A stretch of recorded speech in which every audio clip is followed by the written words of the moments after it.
नमस्कार साथियों, स्वागत है आपका ज्ञानकृत क्लासेस में। ये video lecture NCERT SST MCQ series का दूसरा लेक्चर रहने वाला है। इस वीडियो में हम क्लास 6 के चैप्टर नंबर 2 को देखेंगे, जिसका नाम है महासागर एवं महाद्वीप। चलिए अब शुरू करते हैं आज के पहले प्रश्न से। पहला प्रश्न है, पृथ्वी को नीला ग्रह कहा जाता है क्योंकि the earth is called blue planet because इसके वायुमंडल में नीले रंग की गैसें अधिक हैं। पृथ्वी की सतह का 71% भाग जल से ढका है। अंतरिक्ष से बादलों के कारण यह नीली दिखाई देती है। यहाँ हरे वनों का प्रतिबिंब समुद्र में नीला दिखता है। तो इसका राइट आंसर जो होगा वो होगा ऑप्शन बी। ये तो सभी को आता ही होगा कि पृथ्वी जो है उसकी सतह का लगभग 71% जो भाग है वो जल से ढका हुआ है, जिस कारण हम इसको नीला ग्रह भी कहते हैं। चलिए अब आगे देखते हैं दूसरा प्रश्न। महासागर के बारे में निम्न कथनों पर विचार करें। यह सबसे बड़ी जलराशियां होती हैं। सभी महासागर आपस में एक दूसरे से जुड़े हुए हैं। यह पृथ्वी की जलवायु निर्माण में महत्वपूर्ण भूमिका निभाते हैं। तो देखिए, महासागर जो है वो सबसे बड़ी जलराशियां होती हैं, इसलिए एक जो सही होगा। और सभी महासागर जो है आपस में जुड़े हुए होते हैं, इसलिए दो भी सही होगा। और महासागर जो है वो पृथ्वी की जलवायु निर्माण में महत्वपूर्ण भूमिका निभाते हैं, इसलिए तीन भी सही होगा। तो इसका आंसर हो जाएगा option D, all of 1, 2 and 3। चलिए अब अगला प्रश्न देखते हैं। पृथ्वी के विशाल भूखंडों को किस नाम से जाना जाता है? यानी कि जो पृथ्वी पर विशाल भूखंड हैं, उनको हम किस नाम से जानते हैं? द्वीप, महाद्वीप, प्रायद्वीप या फिर जलडमरू मध्य? तो इसका राइट आंसर हो जाएगा ऑप्शन बी, महाद्वीप। जो पृथ्वी के विशाल भूखंड है उन्हें हम महाद्वीप के नाम से जानते हैं। और द्वीप जो है वो पानी से चारों ओर घिरे हुए स्थान को हम कहते हैं। प्रायद्वीप हम पानी से तीनों ओर से घिरे हुए स्थान को कहते हैं। और जो जलडमरू मध्य है वो पानी का एक संकरा रास्ता होता है, जो दो बड़ी जलराशियों को आपस में जोड़ता है और दो बड़े भूखंडों को अलग करता है। अब अगला प्रश्न है, स्थलमंडल का सबसे बड़ा भाग किस गोलार्ध में स्थित है? यानी जहाँ पर सबसे अधिक स्थल पाया जाता है वो किस गोलार्ध में स्थित है? उत्तरी गोलार्ध में, दक्षिणी गोलार्ध में, पूर्वी गोलार्ध में या फिर पश्चिमी गोलार्ध में? तो इसका राइट आंसर होगा ऑप्शन ए, उत्तरी गोलार्ध में जो है स्थल का अधिक भाग पाया जाता है। आपको पता है कि ये पृथ्वी है और ये भूमध्य रेखा है, तो जो स्थल भाग है वो इस नॉर्थ साइड में ज़्यादा है और साउथ साइड में जो है वो कम है। चलिए अब अगला प्रश्न देखते हैं। भारतीय नौसेना का आदर्श वाक्य क्या है? सत्यमेव जयते, जय जवान जय किसान, स नो वरुणः, वसुदेव कुटुंबकम। तो ये तो आपको देखकर ही लग रहा होगा कि भारतीय नौसेना का जो आदर्श वाक्य है वो है स नो वरुणः, यानी कि ऑप्शन सी जो है सही होगा। अगला प्रश्न है, जलीय गोलार्ध की संज्ञा किस गोलार्ध को दी जाती है? यानी कि जल की मात्रा अधिक किस गोलार्ध में है? उत्तरी गोलार्ध में, दक्षिणी गोलार्ध में, पूर्वी गोलार्ध में या इनमें से कोई नहीं? तो इसका आंसर भी आपको आता ही होगा कि जलीय गोलार्ध जो है हम दक्षिणी गोलार्ध को कहते हैं, यानी कि ऑप्शन बी सही होगा। चलिए अब आगे देखते हैं। पृथ्वी पर कुल कितने प्रमुख महासागर हैं? 3, 4, 5, 7? तो इसका राइट आंसर होगा ऑप्शन सी, 5। पृथ्वी पर कुल 5 महासागर हैं। चलिए अब अगला प्रश्न देखते हैं। क्षेत्रफल की दृष्टि से विश्व का तीसरा सबसे बड़ा महासागर कौन सा है? इसमें हमसे विश्व का तीसरा सबसे बड़ा महासागर पूछा गया है। ऑप्शन दिए गए हैं, प्रशांत महासागर, अटलांटिक महासागर, हिंद महासागर या फिर दक्षिणी महासागर। तो इसका जो राइट आंसर होगा वो होगा ऑप्शन सी, हिंद महासागर। सबसे बड़ा जो महासागर है वो प्रशांत महासागर है। दूसरे नंबर पर आता है अटलांटिक महासागर। तीसरे पर आता है हिंद महासागर। और चौथे पर आता है दक्षिणी महासागर। और पांचवें पर आता है आर्कटिक महासागर।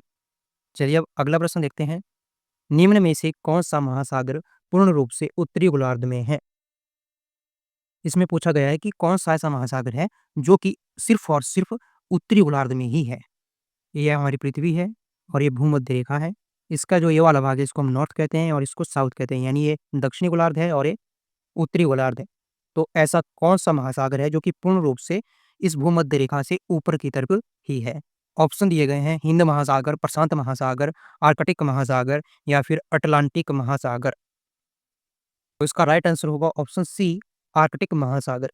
आर्कटिक महासागर जो है वो नॉर्थ यानी जो उत्तरी गोलार्ध है उसका जो ध्रुव है उसके चारों ओर पाया जाता है। और ये जो है पूर्ण रूप से उत्तरी गोलार्ध में ही स्थित है। चलिए अब अगला प्रश्न देखते हैं।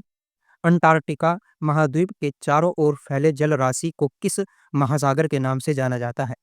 यानी जो अंटार्कटिका है उसके चारों ओर जो सागर है उसको हम किस नाम से जानते हैं? ऑप्शन है दक्षिणी महासागर, हिंद महासागर, आर्कटिक महासागर या फिर अटलांटिक महासागर। तो इसका राइट आंसर हो जाएगा ऑप्शन ए, दक्षिणी महासागर। और ये जो दक्षिणी महासागर है ये पूर्ण रूप से दक्षिण गोलार्ध में ही पाया जाता है। बाकी के जो 3 महासागर हैं, हिंद महासागर, अटलांटिक महासागर और प्रशांत महासागर, ये दोनों गोलार्धों में पाए जाते हैं, यानी दक्षिण गोलार्ध में भी और उत्तरी गोलार्ध में भी। जो दक्षिणी महासागर है वो सिर्फ दक्षिणी गोलार्ध में पाया जाता है और आर्कटिक महासागर जो है वो उत्तरी गोलार्ध में ही पाया जाता है। चलिए अब अगला प्रश्न देखते हैं। महासागरों में उत्पन्न होने वाली आपदाएं हैं चक्रवात, सुनामी, समुद्री तूफान या फिर उपयुक्त सभी। तो इसका राइट आंसर हो जाएगा ऑप्शन डी, उपयुक्त सभी। चलिए अब अगला प्रश्न देखते हैं। पृथ्वी पर कुल महाद्वीपों की संख्या है।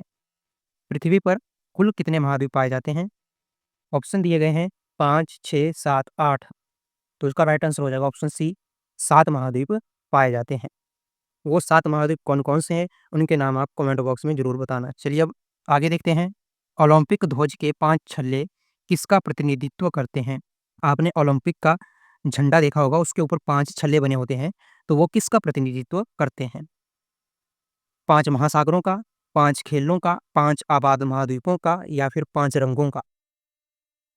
तो इसका राइट आंसर जो होगा वो होगा ऑप्शन सी, 5 आबाद महाद्वीपों का वो प्रतिनिधित्व करते हैं। वो 5 महाद्वीप कौन-कौन से हैं? तो उसमें आएगा हमारा ऑस्ट्रेलिया, अमेरिका, अफ्रीका, यूरोप और एशिया। चलिए अब अगला प्रश्न देखते हैं। द्वीप की सही परिभाषा क्या है? यानी कि जो द्वीप होता है उसे क्या कहा जाता है? ऑप्शन है जो 3 ओर से जल से घिरा हो, जो चारों ओर से जल से घिरा हो, जो पर्वतों से घिरा हो, 2 भूभागों को जोड़ने वाला रास्ता। तो इसका राइट आंसर होगा ऑप्शन बी, जो चारों ओर से जल से घिरा हो उसे हम द्वीप कहते हैं। और जो तीनों ओर से जल से घिरा हो उसको क्या कहते हैं? अभी मैंने आपको बताया था, ये आप कमेंट बॉक्स में ज़रूर बताना। आगे है कि जो पर्वतों से घिरा हो, तो जो पर्वतों से घिरा हो उसको हम घाटी कहते हैं यानी वैली। और जो 2 भूभागों को जोड़ने वाला रास्ता होता है, संकरा रास्ता, उसको हम स्थल डमरू मध्य कहते हैं। चलिए अब अगला प्रश्न देखते हैं। महाद्वीप के बारे में कथनों पर विचार करें। पृथ्वी पर कुल 7 महाद्वीप पाए जाते हैं। महाद्वीप जल से चारों ओर घिरे होते हैं। तो इसमें पहला जो है वो बिल्कुल सही है, पृथ्वी पर कुल 7 महाद्वीप पाए जाते हैं। और दूसरा भी सही है, महाद्वीप जो है वो जल से चारों ओर से घिरे हुए होते हैं। तो इसका जो राइट आंसर होगा वो होगा ऑप्शन सी, 1 और 2 दोनों। चलिए अब अगला प्रश्न देखते हैं। विश्व का सबसे बड़ा द्वीप है मेडागास्कर, ग्रीनलैंड, न्यू गिनी या फिर बोर्नियो? तो इसका राइट आंसर होगा ऑप्शन बी, ग्रीनलैंड। ग्रीनलैंड जो है वो विश्व का सबसे बड़ा द्वीप है। आपको ये बताना है कि ये किस देश का भाग है। चलिए अब अगला प्रश्न देखते हैं। भारत में द्वीपों की कुल अनुमानित संख्या है 1350 से अधिक, 1300 से अधिक, 1200 से अधिक या फिर 247? तो इसका राइट आंसर होगा ऑप्शन बी, 1300 से अधिक द्वीपों की संख्या है भारत में। इनमें 2 द्वीप बड़े महत्वपूर्ण हैं। पहला है लक्षद्वीप और दूसरा है अंडमान निकोबार द्वीप समूह।